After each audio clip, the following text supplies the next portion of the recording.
نحمده ونصلي على رسوله الكريم اما بعد فاعوذ بالله من الشيطان الرجيم بسم الله الرحمن الرحيم رب اشرح لي صدري ويسر لي امري واحلل عقدة من لساني يفقهوا قولي. سورۃ الانعام آیت 12 سے 19 تک. اعوذ باللہ من الشیطان الرجیم بسم اللہ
کرتی ہوں اللہ کے نام سے جو بے انتہا مہربان نہایت رحم فرمانے والا ہے. ان سے پوچھو آسمانوں اور زمین میں جو کچھ ہے وہ کس کا ہے؟ کہو سب کچھ اللہ ہی کا ہے. اس نے رحم و کرم کا شیوا اپنے اوپر لازم کر لیا ہے. قیامت کے روز وہ تم سب کو ضرور جمع کرے گا. یہ بالکل ایک غیر مشتبہ حقیقت ہے، یعنی جس میں کوئی شک نہیں، مگر جن لوگوں نے اپنے آپ کو خود تباہی کے خطرے میں مبتلا کر لیا ہے وہ اسے نہیں مانتے. رات کے اندھیرے اور دن کے اجالے میں جو کچھ ٹھہرا ہوا ہے سب اللہ کا ہے، اور وہ سب کچھ سنتا اور جانتا ہے. کہو اللہ کو چھوڑ کر کیا میں کسی اور کو اپنا سرپرست بنا لوں؟ اس خدا کو چھوڑ کر جو زمین و آسمان کا خالق ہے اور جو روزی دیتا ہے روزی لیتا نہیں ہے. کہو مجھے تو یہی حکم دیا گیا ہے کہ سب سے پہلے میں اس کے آگے سر تسلیم خم کروں، اور تاکید کی گئی ہے کہ کوئی شرک کرتا ہے تو کرے، تو بہرحال مشرکوں میں شامل نہ ہو. کہو اگر میں اپنے رب کی نافرمانی کروں تو ڈرتا ہوں کہ ایک بڑے خوفناک دن مجھے سزا بھگتنی پڑے گی. اس دن جو سزا سے بچ گیا اس پر اللہ نے بڑا ہی رحم کیا، اور یہی نمایاں کامیابی ہے. اگر اللہ تمہیں کسی قسم کا نقصان پہنچائے تو اس کے سوا کوئی نہیں جو تمہیں اس نقصان سے بچا سکے، اور اگر وہ تمہیں کسی بھلائی سے بہرہ مند کرے تو وہ ہر چیز پر قادر ہے. وہ اپنے بندوں پر کامل اختیارات رکھتا ہے اور دانا اور باخبر ہے. ان سے پوچھو کس کی گواہی سب سے بڑھ کر ہے؟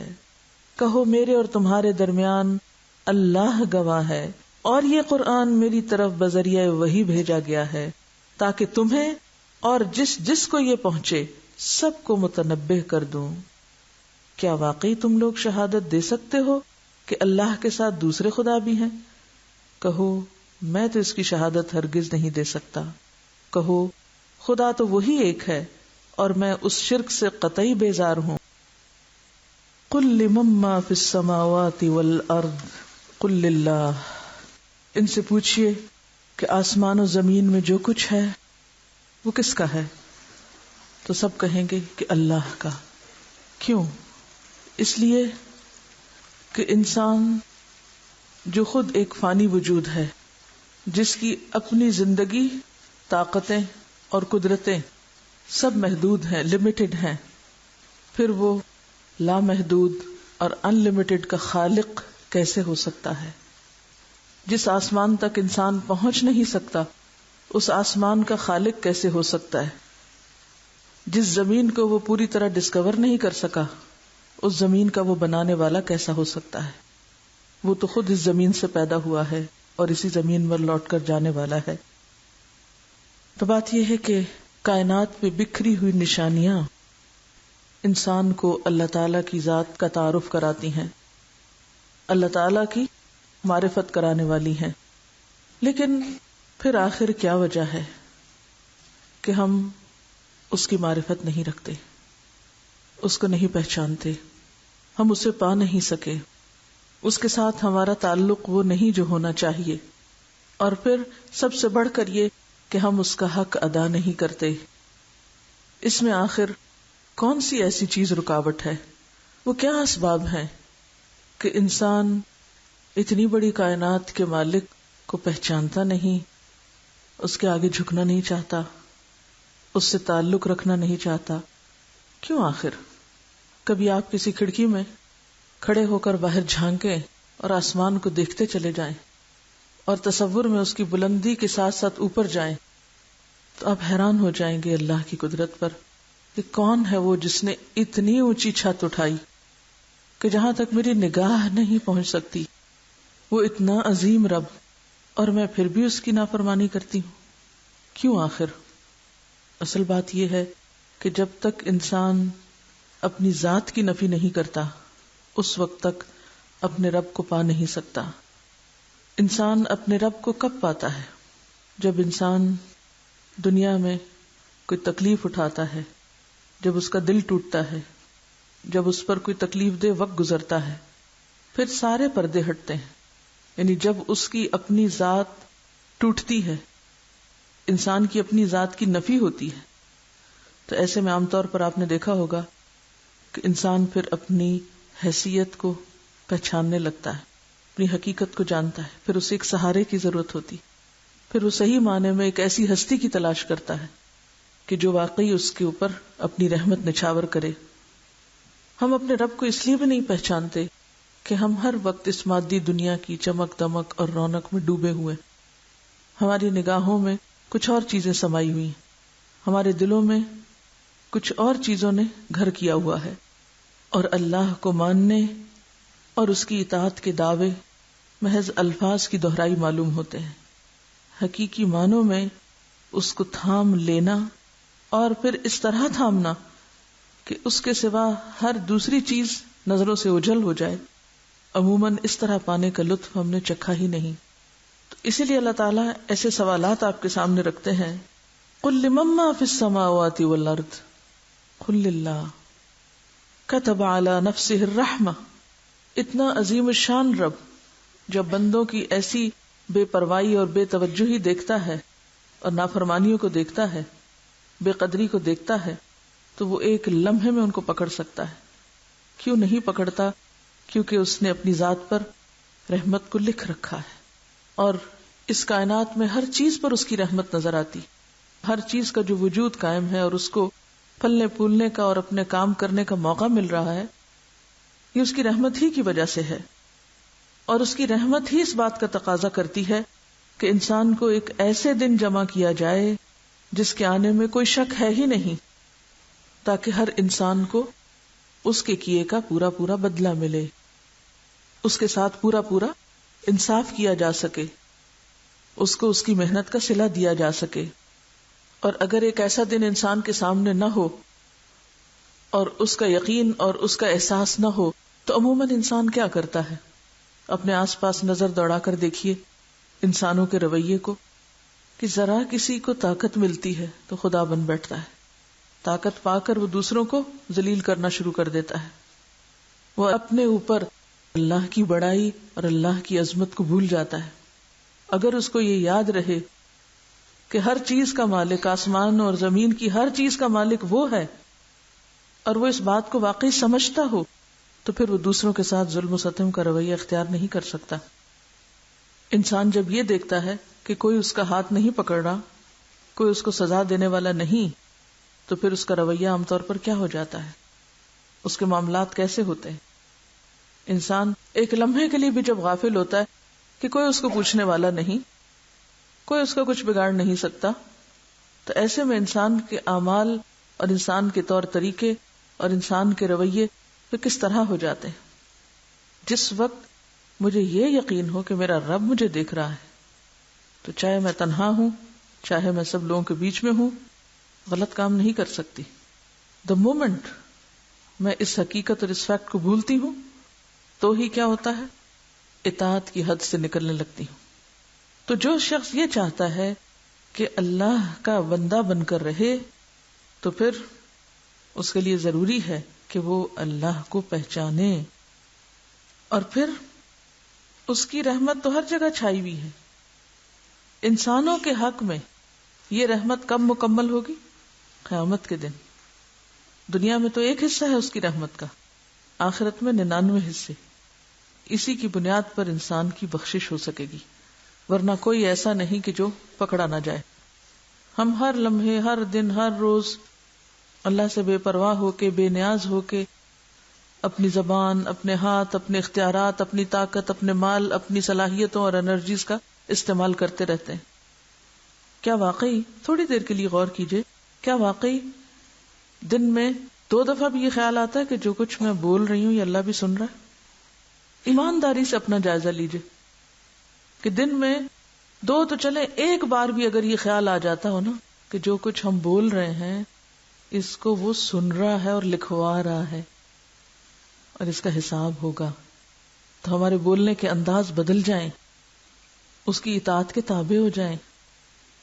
اگر ہمیں یہ یقین ہو جائے، ایک دفعہ بھی اس بات کا خیال آ جائے دن میں کہ وہ ہمیں دیکھ رہا ہے، تو ہمارے رویوں میں جو غفلت ہے، یہ دوسرے انسانوں کے ساتھ فیر معاملہ نہ کرنا، انصاف سے کام نہ لینا، یہ آپ سے آپ ختم ہو جائے۔ لیکن حقیقت یہ کہ ہم سب دعوے تو کرتے ہیں کہ میں اللہ کو مانتی ہوں اور مجھے یقین ہے وہ دیکھتا ہے اور ہر چیز اس کی ہے، سب اسی کا ہے، لیکن عملاً جب ہم چل پھر رہے ہوتے ہیں، کام کاج کر رہے ہوتے ہیں، تو یہ احساس ہمارے اندر نہیں ہوتے۔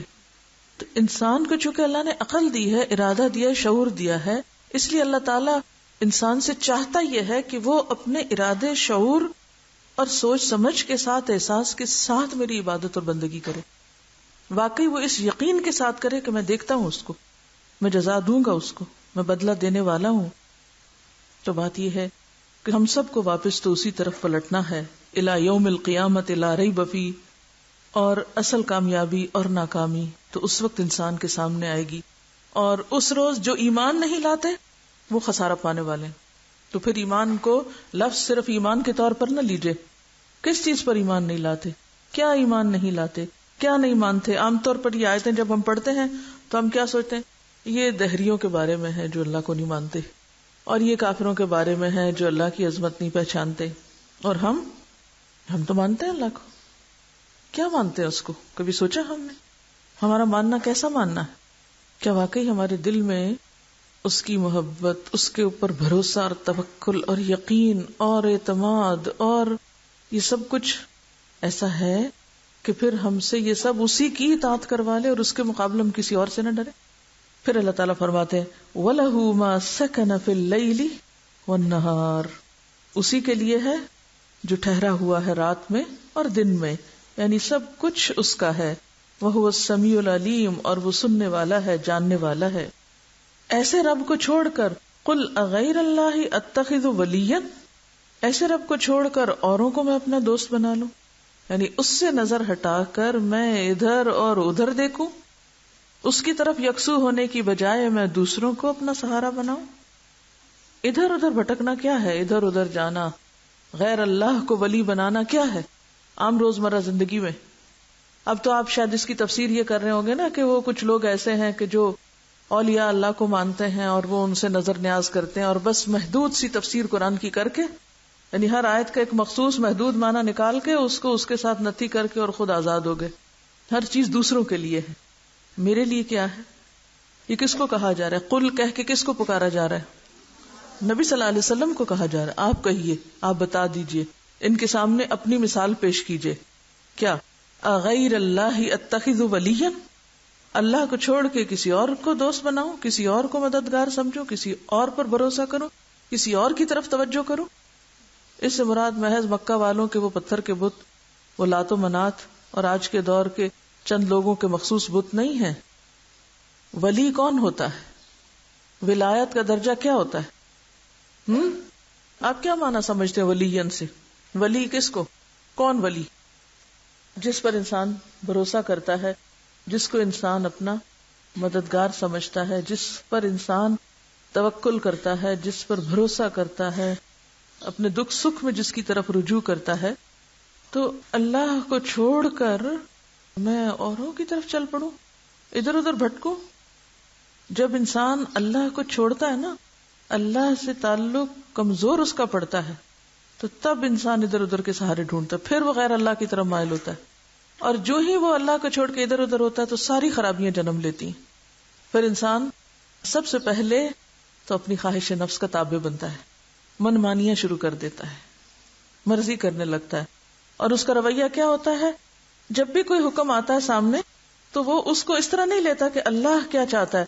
وہ کس طرح لیتا ہے اس کو؟ جو اس کو سوٹ کرتا ہے، جو اس کا دل چاہتا ہے، اور جو اس کی اپنی ایک مخصوص تشریح ہوتی ہے دین کی. اور بعض اوقات چھوٹے چھوٹے کاموں کو کیا سوچ کے چھوڑ دیتا ہے، اس سے کیا فرق پڑتا ہے؟ اتنا بھی ریجڈ نہیں ہونا چاہیے. جھوٹ بول کے کیا کہتے ہیں، اس سے کیا فرق پڑتا ہے؟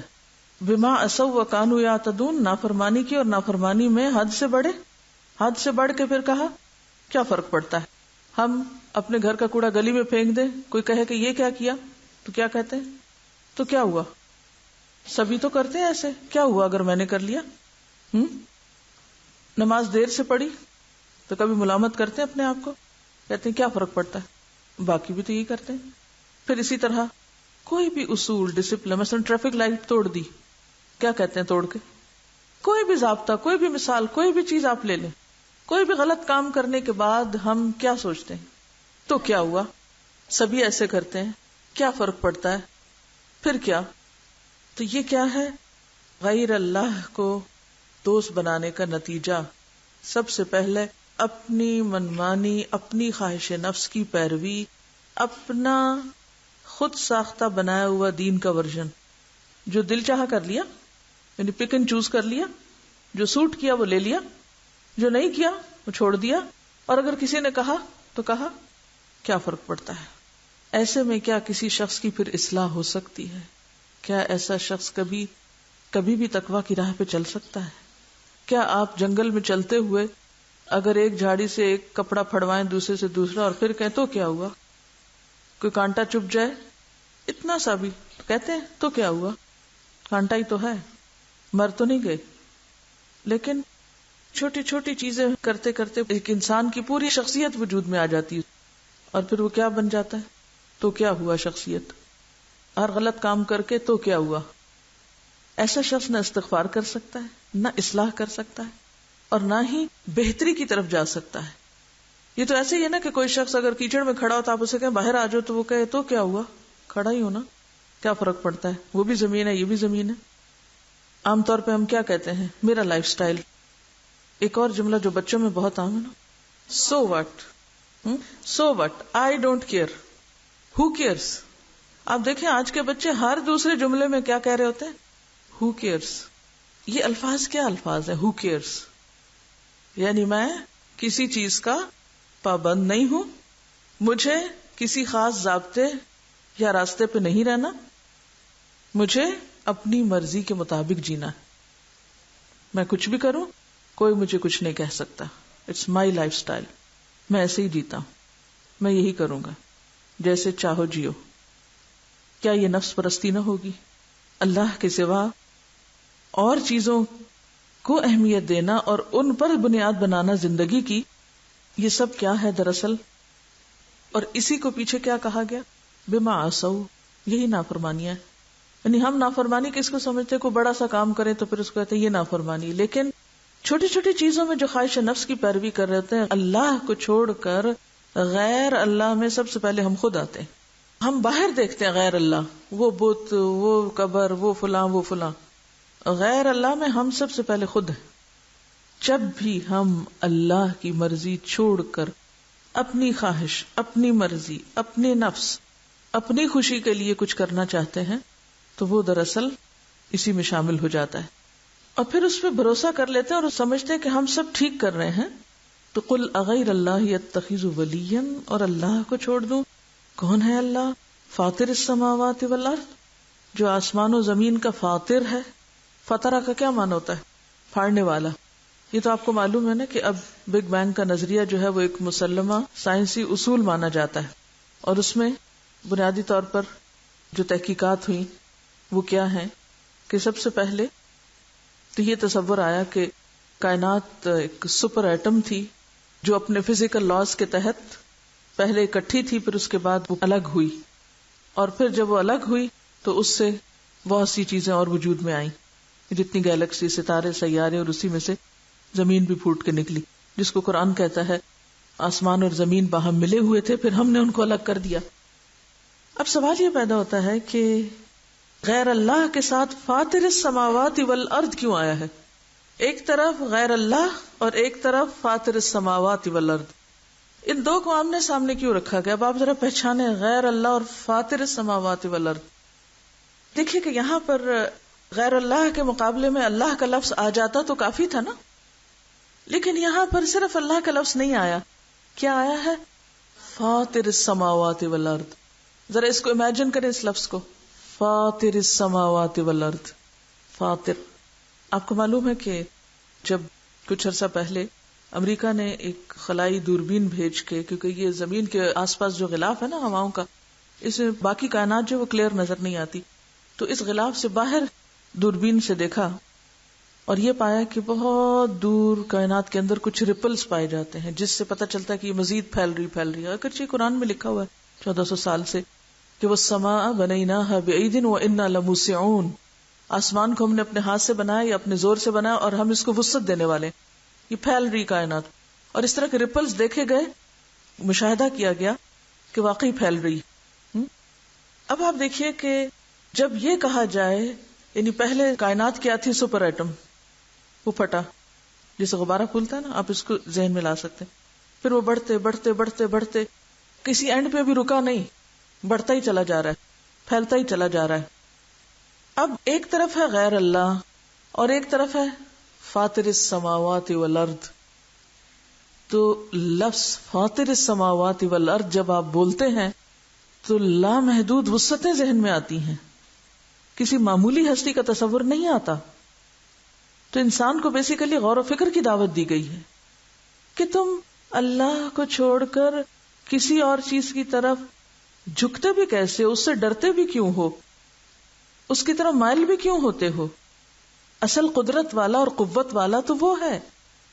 اسی لیے وہ ایک بہت ہی خوبصورت دعا ہے جس میں آتا ہے حسبی اللہ ونعم الوکیل، حسبی الرب من العباد، حسبی الخالق من المخلوقین، حسبی الرازق من المرزوقین، حسبی اللہ وکفا، سمع اللہ لمن دعا، لیس وراء اللہ منتہا، لیس وراء اللہ منتہا، لا الہ الا ہوا علیہ توکلت وہو رب العرش العظیم. کیا معنی ہے اس کا؟ مجھے اللہ کافی ہے اور وہی بہترین کارساز ہے، کافی ہے مجھے میرا پروردگار تمام بندوں سے. یعنی غیر اللہ میں پھر اپنے بعد سارے بندے آ جاتے ہیں، اگر خود کو نہیں معاف کیا گیا تو باقی کون. کافی ہے مجھے میرا خالق تمام مخلوق سے، کافی ہے مجھے میرا رازق تمام رزق دینے والوں سے، کافی ہے مجھے میرا اللہ.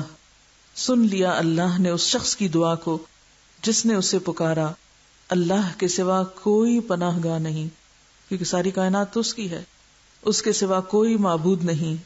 اسی پر میں نے بھروسہ کیا اور وہی عرش عظیم کا مالک اور پروردگار ہے. اسی لیے آپ یہ دعا کرتے ہیں ہر نماز کے بعد, کیا؟ اللہم لا مانع لما اعطیت ولا معطی لما منعت ولا ينفع ذا الجد منک الجد. اب اپنی ذات سے نکل کر جب آپ بندوں پہ بھروسہ کرتے ہیں تو کس کس پہ کرتے ہیں؟ ذرا سوچئے تھوڑی دیر کے لیے. اگر میں نے یہ کر لیا تو وہ فلاں ناراض ہو جائے گا.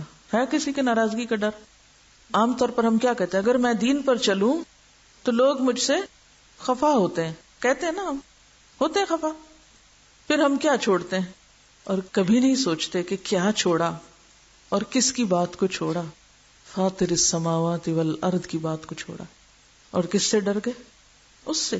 کیوں؟ اس لیے کہ اس کو ہم خالق سمجھ رہے ہوتے ہیں, یا اس کو ہم رازق سمجھ رہے ہوتے ہیں, یا اس کو ہم نفع نقصان کا مالک سمجھ رہے ہوتے ہیں. تو جب ہم اللہ کے سوا دوسروں کو ولی بنا لیتے ہیں, مددگار اور بھروسے کے لائق, اور خالق اور رازق اور باقی سب کچھ سمجھ لیتے ہیں, تو پھر اطاعت بھی انہی کی کرنے لگتے ہیں, پھر جھکتے بھی انہی کے آگے. پھر اللہ کی اطاعت نہیں ہو پاتی صحیح معنوں میں. قل اغیر اللہ اتخذ ولیا فاطر السماوات والارض وہو یطعم ولا یطعم. کون ہے فاطر السماوات والارض؟ جو کھلاتا ہے, جو کھلاتا ہے مجھے, جو میرا رازق ہے. ولا یطعم, اور وہ نہیں کھلایا جاتا. اور باقی سب کا حال کیا ہے؟ اللہ کے سوا باقی سب کا حال کیا ہے؟ باقی سب کھلائے جاتے ہیں, کھلانے والے نہیں, کھلائے جاتے ہیں, ضرورت مند ہیں. لہذا نتیجہ کیا نکلا؟ قل انی امرت ان اکون اول من اسلم. مجھے یہ حکم دیا گیا کہ سب سے پہلے تو میں خود اس کے آگے جھک جاؤں, فرما برداری کروں, اس کی اطاعت کروں. ولا تکونن من المشرکین, اور تم مشرکین میں سے ہرگز نہ ہونا. اصل مشکل ہماری یہ ہے کہ ہم نے شرک کے کچھ مخصوص معنی بنائے, شرک کو چند مخصوص چیزوں سے منسوب کیا کہ یہ شرک ہے, یہ شرک ہے. اگر آج کسی سے بھی شرک کی ڈیفینیشن پوچھیں تو عموماً وہ کیا کہتے ہیں؟ بتوں کی پوجا, مزاروں پہ جانا, چند اور ایسی باتیں, اس کو کیا بولتے ہیں؟ یہ شرک ہے. لیکن شرک کی وہ قسمیں جو خود ہمارے اپنے اندر رائج ہیں, کہ لوگوں کے ڈر سے اللہ کی اطاعت چھوڑ دینا, دنیاوی فائدوں کی خاطر آخرت کے فائدے کو قربان کر دینا, یہ بھی اسی کی ایک قسم ہے. اگر آپ اس کو براہ راست شرک کے دائرے میں نہ بھی لائیں تو اتخذ غیر اللہ ولیا میں آ جاتا ہے. تبھی تو پھر اسلام نہیں آتا, تبھی تو اطاعت نہیں آتی, تبھی تو فرما برداری نہیں آتی. اچھا تو پھر یہ بتائیے آگے یہ کیوں آیا؟ قل انی اخاف ان عصیت ربی, کہہ دیجئے میں تو ڈرتا ہوں اگر میں نے رب کی نافرمانی کی. ابھی شرک کی بات ہو رہی تھی, ابھی اسلام کی بات ہو رہی تھی, اور ابھی ساتھ ہی نافرمانی کی بات آ گئی. وہ پیچھے جو بما عصوا کی بات ہے, یہ کون کہہ رہا ہے؟ کس سے کہلوایا جا رہا ہے کہ آپ کہہ دیجئے مجھے ڈر لگتا ہے اگر میں نے نافرمانی کی اپنے رب کی. آپ صلی اللہ علیہ وسلم سے کہلوایا جا رہا ہے جو اللہ کے محبوب ترین تھے. وہ کیا فرما رہے ہیں؟ آپ انہیں بتائیے مجھے ڈر لگتا ہے کہ میں اللہ کی نافرمانی نہیں کر سکتا, اور میں اور آپ جتنی مرضی نافرمانی کرے ہمیں کوئی ڈر نہیں لگتا. ایسا ہی ہے نا؟ اللہ کی نافرمانی کر کے ہم میں سے کتنے لوگوں کے اندر واقعی اللہ کا ڈر آتا ہے؟ کم از کم اتنا جتنا کسی انسان کی ناراضگی کا کام کر کے اس انسان سے آتا ہو. کسی انسان کی نافرمانی کر کے جسے آپ تھوڑا سا بھی ریگارڈ دیتے ہو تو پھر آپ کے دل میں کیسی پریشانی آتی؟ جب آپ کو لوگوں کی ناراضگی کا ڈر ہوتا ہے, یا آپ کے دل میں خیال آ جاتا ہے کہ لوگ نہ مائنڈ کر جائیں, لوگ برا مانیں گے, لوگ کیا کہیں گے, تو کوئی دل پہ پریشانی یا کیفیت گزرتی؟ کیا گزرتی بتائیے؟ کیا ہوتا ہے؟ میرا سوال یہ ہے کہ جب میں کسی انسان کو ناراض کر لیتی ہوں یا انسان کی بات نہیں مانتی تو میرے دل کی حالت کیا ہوتی ہے؟ چلیے میں آپ کو ایک اور طرح سوال کرتی ہوں. جب میں اپنی دوست کو ناراض کر دیتی ہوں, اپنے کسی پسندیدہ انسان کو ناراض کر دیتی ہوں, تو میرے دل پہ کیا گزرتی؟ دھیان ادھر ہی رہتا ہے یا نہیں؟ منانے کی کوشش بھی کرتے ہیں. چلیے دوست بھی چھوڑیے, ایک اور طرح سوچئے. جب آپ کسی ایسے کو ناراض کرتے ہیں جس سے آپ کا مفاد وابستہ تھا, جس سے آپ نے کوئی کام نکلوانا تھا. اور اگر کہیں کوئی گستاخی ہو جائے رات نیند ہی نہیں آتی. مثلاً کہیں سے آپ کو جاب ملنی تھی, جس نے آپ کو جاب دینی تھی اس کو آپ نے ناراض کر دیا. کوئی ہے پریشانی دل میں؟ کیا اللہ سے آپ کو کوئی مفاد وابستہ نہیں؟ کوئی مفاد وابستہ نہیں؟ اتنا بھی ریگارڈ نہیں دیتے کہ اس سے بھی کچھ چاہیے مجھے؟ اس کو ناراض کرنے کا بھی کوئی گناہ ہو سکتا ہے؟ اس کو ناراض کر کے بھی کوئی مصیبت آ سکتی ہے؟ کبھی سوچا ہم نے؟ لکھیے اپنے لیے, میرے دل میں کتنی دفعہ یہ خیال آتا ہے کہ اس کو ناراض کر کے میرا نقصان ہونے والا ہے, اللہ کو ناراض کر کے میرا نقصان ہو جائے گا. یہ کتنی بار خیال آتا ہے, اور اس پر کتنی راتیں آپ بے چین ہوئے, اور کتنی دفعہ آپ کو ایسی ہی تکلیف گزری جیسی کسی انسان کو ناراض کر کے. چلیے اس کو بھی چھوڑیے, یہ بھی کوئی اتنی بڑی بات نہیں. ایک اور طرح سوچئے کہ کیا کسی ایسے انسان کو ناراض کرنے سے آپ کو ڈر لگتا ہے جو آپ کو سزا دے سکتا ہو؟ مفاد کو چھوڑ دیجیے, اب جو آپ کو پکڑ کے ٹھکانے لگا سکتا ہو. یعنی کسی ایسے انسان کو ناراض کرنا, مثلاً کسی عورت کے لیے یہ ہو سکتا ہے کہ اس کا شوہر اس کو طلاق دے دے مثلاً, یا پھر آپ کو ویزا چاہیے یورپ کا یا امریکہ کا, اور آپ کو یہ بتایا گیا کہ اگر آپ ایک ریلیجس شخص ہوں تو ویزا ملنا مشکل ہوتا ہے. اگر آپ نے حجاب لیا تو ویزا نہیں ملے گا, اگر آپ داڑھی والے ہیں تو آپ وہاں انٹر نہیں ہو سکیں گے. کیا پتا آپ کو پکڑ کے جیل ہی لے جائیں, کیا پتا آپ کو ایئرپورٹ پہ بٹھا دیں. تو کوئی ڈر شر لگتا ہے پھر آپ کو؟ کوئی ڈر تو نہیں لگتا. آپ کو کسی اسکول میں کسی کالج میں ایڈمیشن لینا تھا تو آپ کا پیپر اچھا نہیں ہوا, امتحان میں پرچہ اچھا نہیں ہوا, کوئی ڈر تو نہیں کہ کہیں آپ کی انٹری بین ہو جائے گی اس پروفیشنل کالج میں, یا آپ کو کوئی سرٹن گریڈ نہیں ملے گا؟ ہوتا ہے. کیا کبھی اتنا ڈر لگا کہ اگر میں نے یہ غلط کام کر لیا تو کہیں ایسا نہ ہو کہ جنت میں انٹری پہ بین لگ جائے, اللہ کی رضامندی نہ مجھے ملے؟ کبھی ایک بار بھی ڈر لگا؟ ہمیں ڈر نہیں لگتا, ہمارا اللہ سے کوئی مفاد بھی ہمیں وابستہ نظر نہیں آتا. تو عملی زندگی میں ہماری محبتیں, ہمارے مفادات, ہمارے ڈر خوف سب انسانوں سے ہیں, سب دنیاوی مفادات سے ہیں, آگے سے نہیں ہیں. اس رب سے واقعی اگر ہم سمجھتے کہ ہمارا فائدہ اور ہمارا نقصان اور ہماری جزا اور ہماری سزا سب اس کے ساتھ وابستہ ہے, تو پھر کیسے ہو سکتا ہے کہ اطاعت کے لیے دل نہ چاہے؟ پھر کیسے ہو سکتا ہے کہ ہم نماز کا وقت اور سو جائیں اور صرف گپ شپ میں گزار دیں؟ کیسے ہو سکتا ہے کہ ہم کسی انسان کے ساتھ ظلم کریں, اس کے مال کی طرف غلط نظر سے دیکھیں بھی؟ تو نہیں ہو سکتا. ساری خرابیوں کی جڑ یہی ہے کہ ہمارے اندر نہ خدا کی صحیح محبت ہے جیسی ہونی چاہیے, اور نہ خدا کا ڈر ہے جیسا ہونا چاہیے. یہ کس کے اندر تھا؟ ایک معیاری شکل میں, جس سے یہ کہلوایا گیا قل انی اخاف ان عصیت ربی عذاب یوم عظیم من یصرف عنہ یومئذ فقد رحمہ. جس سے اس دن کا عذاب پھیر دیا گیا وہی دراصل اللہ کی رحمت پا گیا, جس سے اس دن کا عذاب پھر گیا. اور پھر وذالک الفوز المبین, یہ ہے کھلی کامیابی, یہ ہے اصل کامیابی. ہم کامیابی اور ناکامی کے معیار کس چیز کو قرار دیے ہوئے؟ کامیاب انسان ہمارے نزدیک کون ہے؟ جب ہم کہتے ہیں نا کامیاب انسان, تو ہمارے مائنڈ میں کون کون آتا ہے؟ یا دولت مند لوگ, بل گیٹ, یا کوئی بہت کسی دنیاوی پوسٹ پر کامیاب, سکسیسفل. اور کامیاب انسانوں کی خصوصیات جب ہم پڑھتے ہیں تو کن انسانوں کی خاص خاص باتیں پڑھتے رہتے ہیں. ہاں, بہت سی کتابیں بھی لکھی گئی ہیں نا کامیاب انسانوں کی. وہ 7 ہیبٹس آف سکسیسفل پیپل جو ہے, ان 7 ہیبٹس کو تو ہم نے خدا کا قانون بنا رکھا ہے.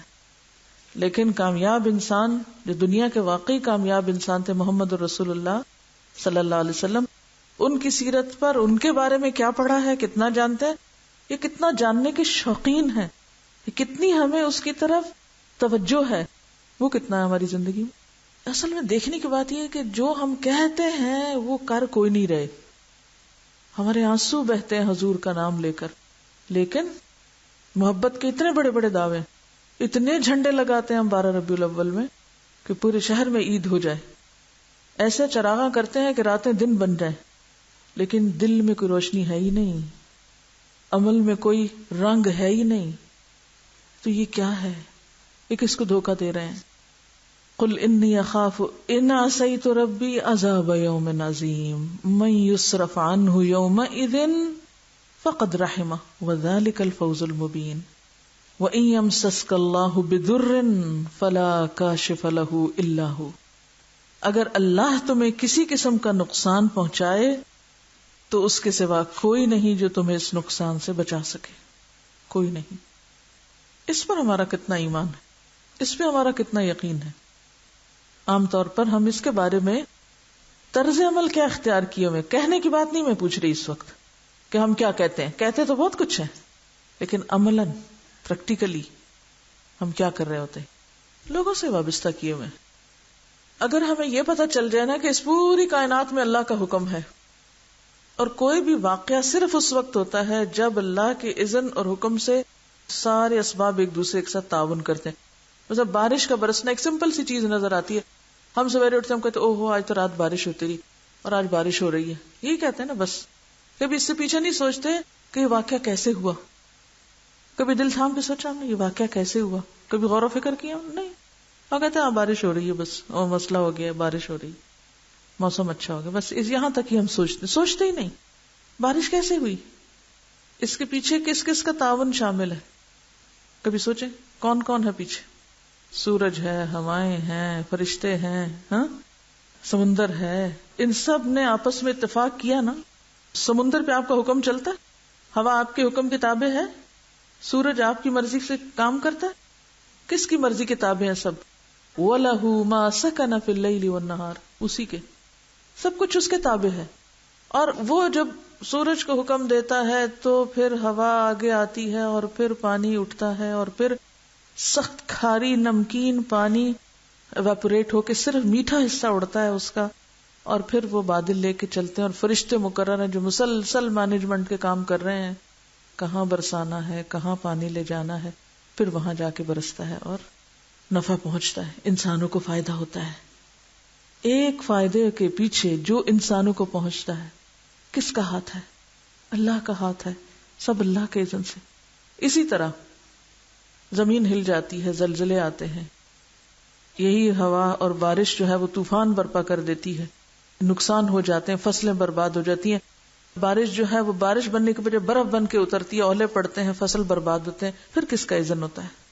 تو پھر نفع اور نقصان ہے کس کی طرف سے؟ اللہ کی طرف سے. چھوٹی سی چیز بھی، کوئی چھوٹی سے چھوٹی چیز بھی اس وقت واقع ہوتی ہے جب اللہ کا اذن ہوتا ہے. ان سب کے پیچھے کنٹرول اس کا ہے. اس لیے کوئی تکلیف آ جائے تو ہٹا بھی صرف وہ سکتا ہے، کوئی بھلائی اور خوبی ملے تو بھی صرف وہ بھیجتا ہے. جب تک ہمارا یہ یقین پختہ نہ ہو اس وقت تک ہم صحیح معنوں میں اللہ کی اطاعت نہیں کر سکتے، ہم فرما بردار بن نہیں سکتے.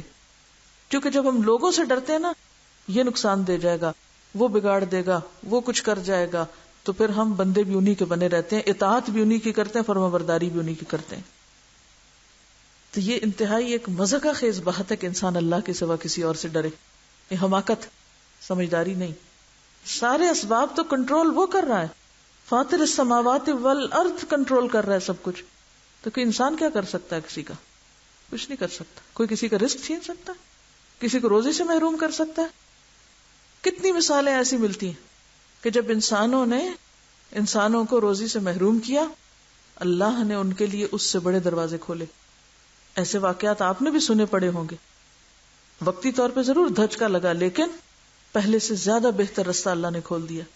تو آپ سمجھتے ہیں یہ اتفاق ہو گیا، یہ تو بائی چانس ہو گیا، ہاں، لیکن بنیادی طور پر اس کے پیچھے اللہ ہی کا فیصلہ اور اللہ ہی کا ہاتھ ہوتا ہے. تو وَإِن يَمْسَسْكَ اللَّهُ بِضُرٍّ فَلَا كَاشِفَ لَهُ إِلَّا هُوَ وَإِن يَمْسَسْكَ بِخَيْرٍ فَهُوَ عَلَى كُلِّ شَيْءٍ قَدِيرٌ. اگر خیر پہنچتی ہے تو بھی اسی کی طرف سے آتی ہے اور وہ ہر چیز پہ قادر ہے.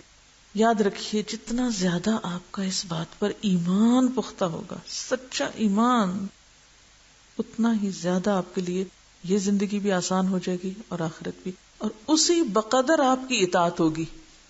یعنی میری زندگی میں کتنے % اطاعت ہے؟ اگر آپ اطاعت کے 100 نمبر لگا لیں اور اپنے آپ کو پرکھیں کہ کتنے %، 10% اللہ کی بات مانتی ہوں، 20%، 30، 50. اگر 10 باتیں بھی لکھ کے اپنا جائزہ لے لیں، یہ کرتی ہوں، یہ کرتی ہوں، یہ کرتی ہوں، یہ کرتی ہوں. ویسے کچھ زبان کی باتیں، مثلا سچ بولنا، شکر گزار ہونا وغیرہ وغیرہ، اور پھر کچھ غلط باتیں لکھ لیں کہ جھوٹ بولنا، غیبت، چغلی وغیرہ. پھر اسی طرح عبادات کا کچھ لکھ لیں، کچھ حقوق العباد کا لکھ لیں. موٹی موٹی 5-10 باتیں لکھ کے اپنا ٹیسٹ انالیسس خود کر لیں. آپ خود ہی اس میں سے نکال لیں گے پرسنٹیج کہ میں اتنے %، 1%، 10%، کتنے % میں اللہ کی اطاعت کرتی ہوں. تو آپ یقین مانیے جتنے % آپ کا ایمان اس بات پر پختہ ہوگا کہ نفع اور نقصان اللہ کی طرف سے ہے، کوئی کچھ نہیں بگاڑ سکتا، جتنا زیادہ آپ کی محبت اور خوف اللہ سے زیادہ ہوگی اتنے ہی لیول کی اطاعت زیادہ ہوگی، اور جتنا وہاں سے لیول ڈراپ ہوگا اتنا ہی ساتھ اطاعت کا لیول ڈراپ ہو جائے گا. یہ چیز لازم و ملزوم ہے. جب تک آپ اس نقطے کو نہیں سمجھیں گے اس وقت تک صحیح رستے پر نہ صحیح طور پہ چل سکتے ہیں، اہدنا الصراط المستقیم، نہ جم سکتے ہیں. عام طور پہ ہم خوف کھاتے رہتے ہیں، ابھی تو میں یہاں ٹھیک ہوں، پتہ نہیں یہاں سے نکلوں گی پھر کدھر پھسلوں گی، پھر پتہ نہیں کیا ہوگا. یہ سب اس لیے ہے کہ ہم لوگوں کے سہارے جی رہے ہیں. جس کا سہارا اللہ پہ ہو نا، وہ نہیں ایسی باتیں کرتا. جس رب کے لیے وہ یہاں اطاعت کر رہا ہے اسی رب کے لیے وہ کہیں اور بھی کر سکتا ہے. وہ کسی جنگل بیابان میں تنہا، وہ وہاں بھی اطاعت کر سکتا ہے. کیوں؟ میں اکثر یہ جملہ سنتی رہتی ہوں، ابھی تو یہ کورس کر رہی ہوں یا فلاں پڑھ رہی ہوں، ابھی تو میرا حال بڑا اچھا ہے، پھر پتہ نہیں میرا کیا ہوگا اور کدھر کو پھسلوں گی، پھر پتہ نہیں کیا کروں گی. یہ وسوسے بہت شیطان ڈالتا ہے، اور دیکھا بھی ہے لوگوں کو ایسا ہوتا بھی ہے. تو آپ کو پتہ ہے کہ آپ صلی اللہ علیہ وسلم کون سی دعا بہت مانگا کرتے تھے؟ یا مقلب القلوب ثبت قلبی علی دینک، ربنا لا تزغ قلوبنا بعد اذ ہدیتنا. کس سے مانگتے تھے یہ؟ کون دیتا ہے یہ؟ وہی دیتا ہے. تو اگر ہم اس سے مانگتے رہے، اس سے ہم نے تعلق مضبوط کر لیا، اس سے تعلق ہمارا باقی رہا، کوئی کچھ نہیں کر سکتا، کوئی چیز نہ آپ کو ہلا ہی نہیں سکتی. اور اگر اس سے تعلق نہیں نا درست آپ کا، تو بندے 4 دن بھی آپ کو سپورٹ نہیں کر سکتے کہ آپ کو مدد دے سکے. اب سوال یہ پیدا ہوتا ہے کہ اس سے تعلق کیسے مضبوط رہے؟ وہ کہاں ملتا ہے؟ اگر آپ نے ایسے اسباب اختیار کر لیے، وہ راہیں ڈھونڈ لی، وہ طریقے جان لیے، وہ کام شروع کر دیے کہ جس سے وہ ملتا ہے، تو آپ نہیں پھسل سکتے. وہ آپ کو تھام کے رکھے گا، کیونکہ آپ کو ضرورت ہے نا اس کی، اس کو تو نہیں ضرورت آپ کی. کہاں ملتا ہے وہ؟ کیا طریقے ہیں، کیا راستے ہیں؟ سوچئے اس پر. وَاسْتَعِینُوا بِالصَّبْرِ وَالصَّلَاةِ. پرسنلی اگر آپ اللہ سے ملاقات کرنا چاہتے ہیں اور اللہ کو پانا چاہتے ہیں تو نماز ہے. پھر قرآن وَاعْتَصِمُوا بِحَبْلِ اللَّهِ جَمِيعًا، صرف آپ نہیں، جمیعاً. تو کہاں ملے گا اللہ آپ کو؟ جمیعاً کے ساتھ قرآن پکڑ کے رکھنے سے. اکیلے نہیں کہ صرف صبح کی تلاوت کر لیں تو کافی ہے. صرف کسی ایک کے ساتھ بھی شیئر کرتے رہیں گے نا تو جمیعاً کا مقصد پورا ہو جائے گا. پھر اللہ کی ذات سے آپ دور نہیں جائیں گے. اور اگر یہ بنیادی 2 کام آپ نے نہیں کیے، کیونکہ قرآن سے اللہ آپ سے کلام کرتا ہے، نماز میں آپ اللہ سے کلام کرتے ہیں، نماز میں آپ اس سے ملاقات کرتے ہیں، اور قرآن کے ذریعے وہ آپ کی رہنمائی کرتا ہے. تو جب ایک کمیونیکیشن ڈیلی بیسس پہ ہوتا رہے، سوال ہی پیدا نہیں ہوتا کہ آپ پھسلیں یا بھٹکیں، وہ خود آپ کو تھامتا ہے. اور اگر کسی کی زندگی میں یہ 2 کام نہیں، پہلا یا دوسرا، تو پھر خطرے میں ہے وہ. جب ہماری زندگی میں یہ 2 فیکٹرز پریویل کرتے ہیں نا، ایک انڈیویجول لیول پہ اللہ سے سچا تعلق، تنہائی کے اوقات میں اللہ کے سامنے کھڑے ہو کر اللہ سے بات کرنا نماز کے ذریعے. کوئی مشکل ہو، کسی انسان کا ڈر ہو، خوف ہو، کیا کریں گے آپ؟ کوئی انسان آپ کو نقصان دینا چاہتا ہے، مثلا آپ جاب پر ہیں، بہت اچھی جاب ہے آپ کی، لیکن آپ کے دین پر چلنے کی وجہ سے آپ کی جاب خطرے میں پڑ گئی. ایسا ہوتا ہے نا. اب آپ کدھر جائیں؟ اب کیا کریں؟ سچویشن آ گئی ایسی کہ آپ بہت اچھی پوسٹ پہ ہیں، آپ کو نماز کے لیے وقت چاہیے. اب آپ کو پتا ہے کہ جو ہی میرے باس کو پتا چلے گا کہ یہ نمازی ہے تو وہ کیا کرے گا؟ آؤٹ کر دے گا. اب آپ کے دل میں سخت خوف ہے کہ میری یہ جاب چلی گئی تو میں گھر کیسے بناؤں گی، میری یہ جاب چلی گئی تو میں یہ فلاں اور فلاں کام کیسے کروں گی، بے شمار خدشات، بے شمار خوف. کیا کریں؟ حل کیا ہے؟ حل یہ ہے کہ آپ اپنی مذہبیت کو، اپنے دینداری کو ایک طرف رکھیں اور جاب کریں. کیوں نہیں؟ کیا آپ کیسے مشورے دے رہے ہیں؟ ایکسٹریمسٹ. دیکھیے، بعض اوقات قصور کہیں اور ہوتا ہے، بلیم دین کو کر دیا جاتا ہے کہ مجھے نماز کی وجہ سے نکالا گیا، حالانکہ نماز کی وجہ سے نکالے جانے کا سبب کبھی کبھی، یعنی میں نہیں کہتی کہ سبب کبھی نہیں ہو سکتی، سبب ہو سکتا ہے لیکن بہت کم، کچھ اور اسباب ہوتے ہیں، لیکن ان کو وہ بیان کرنے کی بجائے، بتانے کی بجائے ایک سیدھی سادی بات کرتے ہیں کہ تمہاری نماز یا دین یا حجاب کی وجہ سے تمہارے ساتھ یہ ہو رہا ہے، حالانکہ یہ نہیں ہوتا. اس وقت بھی ہم جھوٹ بولتے ہیں، جھوٹی توجیہ کرتے ہیں. اگر آپ اپنے فیلڈ میں کمپیٹنٹ ہیں، اگر آپ محنتی ہیں، آپ اپنے فرض سے بڑھ کے کام کرنے والے ہیں، آپ احسان کے رویے پہ عمل کرنے والے ہیں، آپ اپنے رب کی خاطر قربانی کرنے والے ہیں، کیا آپ لوگوں کی ضرورت نہیں؟ اگر آپ ایماندار ہیں، آپ وقت کے پابند ہیں، وقت کے پابند تو کیا وقت سے زیادہ کام کرنے والے ہیں، زیادہ محنتی ہیں، اور آپ اپنے کام کو جانتے بھی ہیں، کیا آپ دوسروں کی مجبوری نہیں؟ آپ مجبوری ہیں دوسروں کی، دوسرے رکھیں گے آپ کو. میں ایک ایسے شخص کو جانتی ہوں کہ جسے اوریکل میں جاب ملی، انٹرویو ہو رہا تھا، اور اس نے جاتے ہی یہ کہا کہ بیفور وی اسٹارٹ انٹرویو اور یہ ساری باتیں باقی طے کریں، میں ایک مسئلہ پہلے ہی آپ سے حل کرنا چاہتا ہوں، اور وہ یہ ہے کہ مجھے دن میں 2 دفعہ بریک چاہیے ہوگی اس اور اس نماز کے لیے. اگر آپ اس سے اگری کرتے ہیں تو ہم آگے بات کرتے ہیں. دوسری بات یہ ہے کہ میں یہ داڑھی رکھوں گا اور مجھے اس پر کوئی ہراس نہیں کرے گا، کوئی میرا مذاق نہیں اڑائے گا. ان کا کہ ہم مانتے ہیں، ان کا کہ چلیے ٹھیک ہے اب ہم طے کرتے ہیں. تو بہترین جاب ملی. یہ نہیں کہ دھوکہ دیا، پہلے ہی بتا دیا کہ دیکھو آپ کی ٹرمز اینڈ کنڈیشنز ہیں نا کہ میں اتنا کام کروں اور ایسا کروں، میں اس سے بڑھ کر آپ کو دوں گا، لیکن میری ٹرمز اینڈ کنڈیشنز یہ ہیں، اگر آپ کو منظور ہے تو میں کام کرتا ہوں. یہ جرت اس میں کہاں سے آئی؟ کس چیز نے اس کو جرت دی؟ اور دوسروں نے اس کو کیسے قبول کیا؟ کیوں قبول کیا؟ کیونکہ وہ شخص اپنے فیلڈ کا ماہر ہے، اسے پتا ہے کہ میری قابلیت کیا ہے، میں کتنا کام کر سکتا ہوں، میں ان کے لیے کتنا فائدہ مند ہوں. کیونکہ انہیں بھی اپنا مفاد عزیز ہے نا، کہ ہمیں ایسا شخص چاہیے جس کے اندر یہ اور یہ کوالیفیکیشن ہو. آج مسلمانوں کا سب سے بڑا جرم کیا ہے؟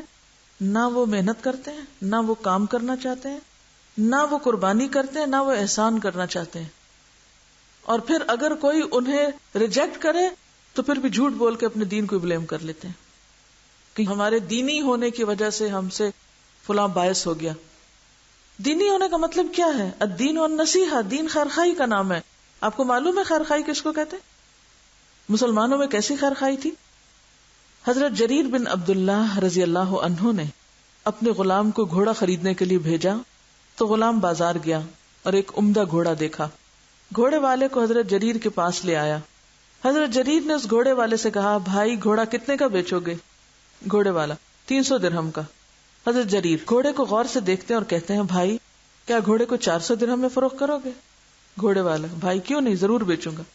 پھر انہوں نے دوبارہ غور سے دیکھا، پھر کہا 500 میں فروخت کرو گے؟ کہا کیوں نہیں، ضرور.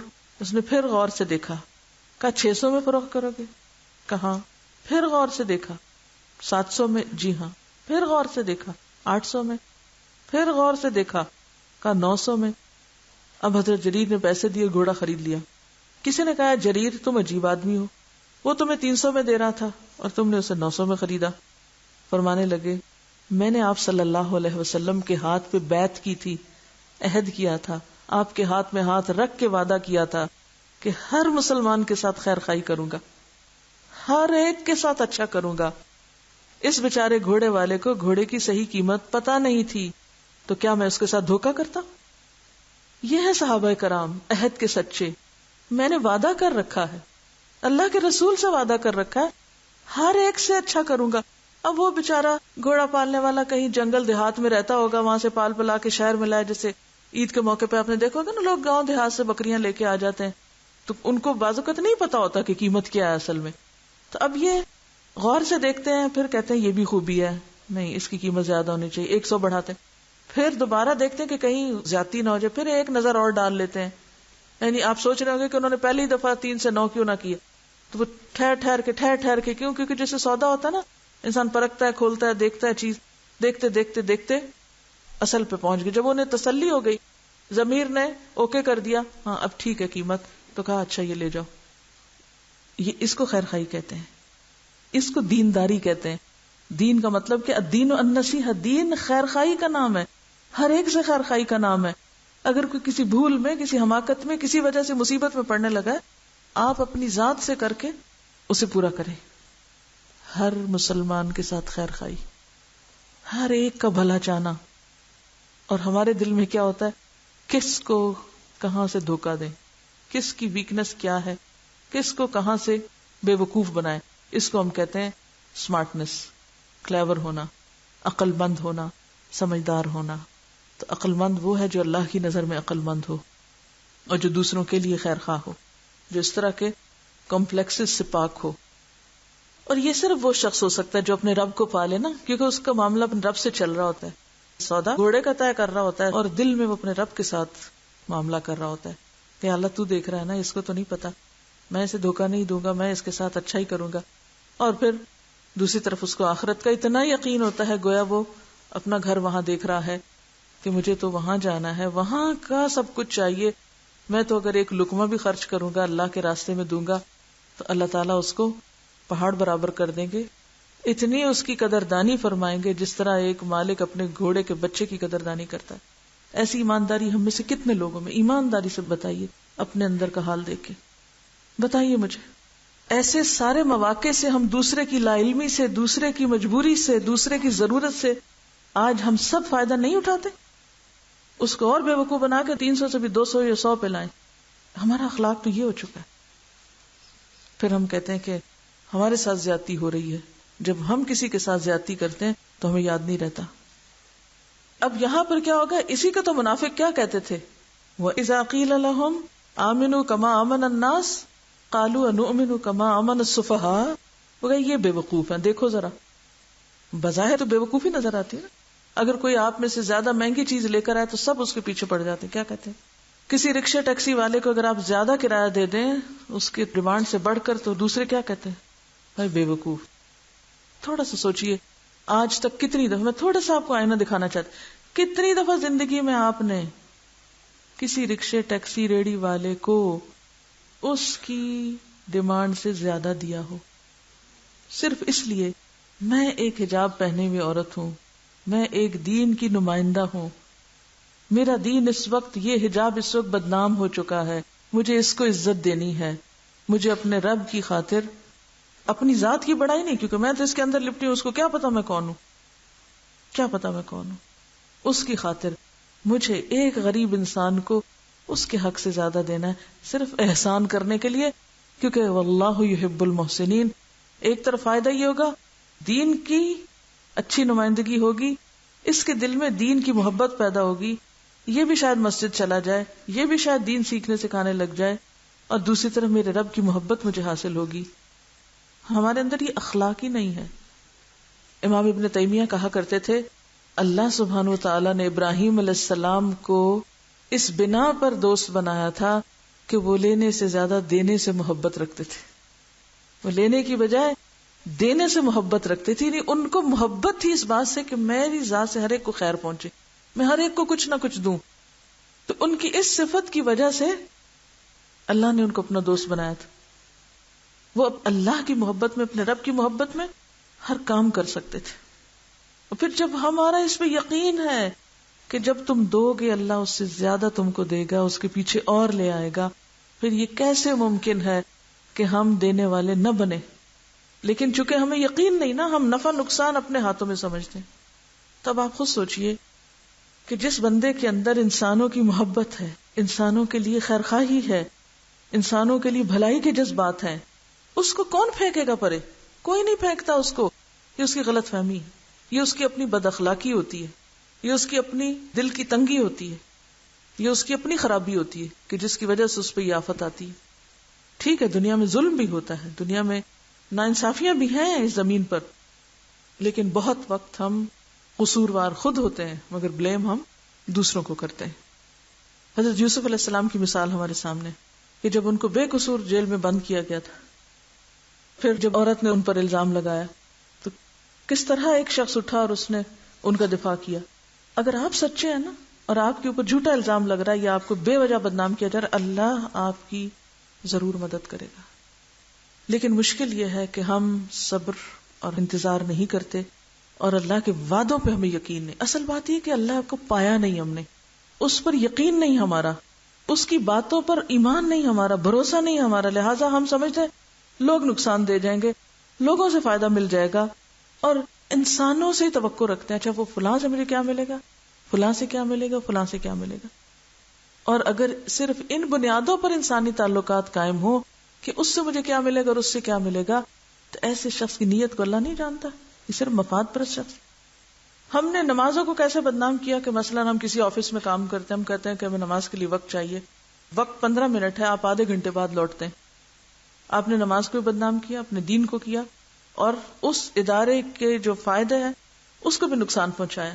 تو جب آپ اپنے دین کی خاطر دوسروں کی دنیا کا بگاڑ کرتے ہیں تو پھر دراصل اپنے ہی آخرت برباد کر رہے ہوتے ہیں. بہرحال فرمایا وَإِن يَمْسَسْكَ اللَّهُ بِضُرٍّ فَلَا كَاشِفَ لَهُ إِلَّا هُوَ وَإِن يَمْسَسْكَ اللَّهُ بِخَيْرٍ فَهُوَ عَلَى كُلِّ شَيْءٍ قَدِيرٌ. یہ مسئلہ کچھ تھوڑا سا تقدیر سے متعلق بھی ہے، نفع اور نقصان کا، کہ فائدہ اللہ کے ہاتھ میں. سب سے پہلی بات تو یہ یاد رکھیے کہ اس کائنات پر اللہ کا حکم چلتا ہے. کانا امر اللہ مفعولا، فیصلے سارے اللہ کے ہیں.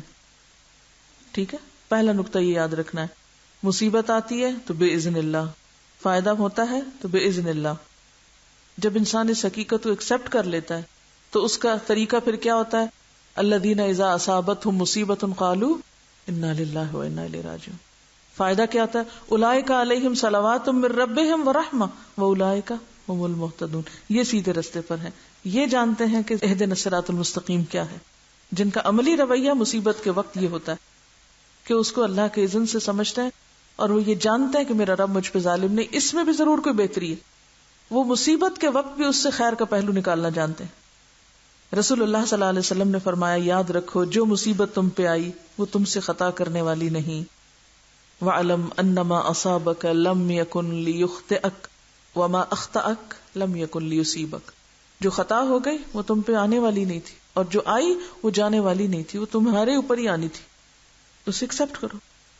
جب انسان فیکٹس کو ایکسپٹ کر لیتا ہے، حقائق کو قبول کر لیتا ہے، تو پھر کیا ہوتا ہے؟ اللہ تعالیٰ اس کے دل کو سکون دے دیتا ہے. من یؤمن باللہ یہد قلبہ، اللہ اس کے دل کو صحیح رستہ بتاتا ہے، پازیٹیو تھنکنگ دے دیتا ہے. اور اسی لیے ایک اور حدیث میں آتا ہے اگر تمہیں کوئی مصیبت آئے تو یہ نہ کہو اگر میں ایسا کرتا تو ایسا نہ ہوتا، بلکہ یوں کہو یہ اللہ کا مقدر کیا ہوا ہے، جو وہ چاہتا ہے وہ ہوتا ہے.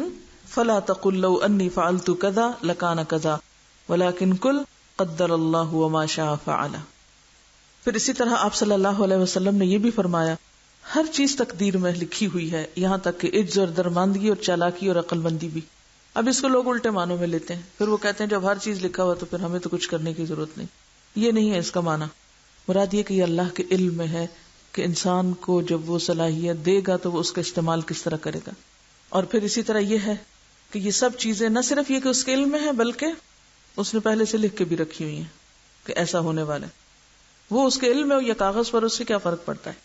اس کا مطلب نہیں اس نے آپ کو باندھ دیا. بنیادی طور پر کہنے کا مطلب یہ ہے کہ انسان جب اللہ کو مانتا ہے اس سینس میں کہ نفع اور نقصان اس کی طرف سے آتا ہے، تو پھر اس کا نتیجہ کیا نکلنا چاہیے کہ مجھے اپنا تعلق اللہ سے مضبوط کرنا چاہیے، درست کرنا چاہیے. وَهُوَ الْقَاهِرُ فَوْقَ عِبَادِهِ وَهُوَ الْحَكِيمُ الْخَبِيرُ.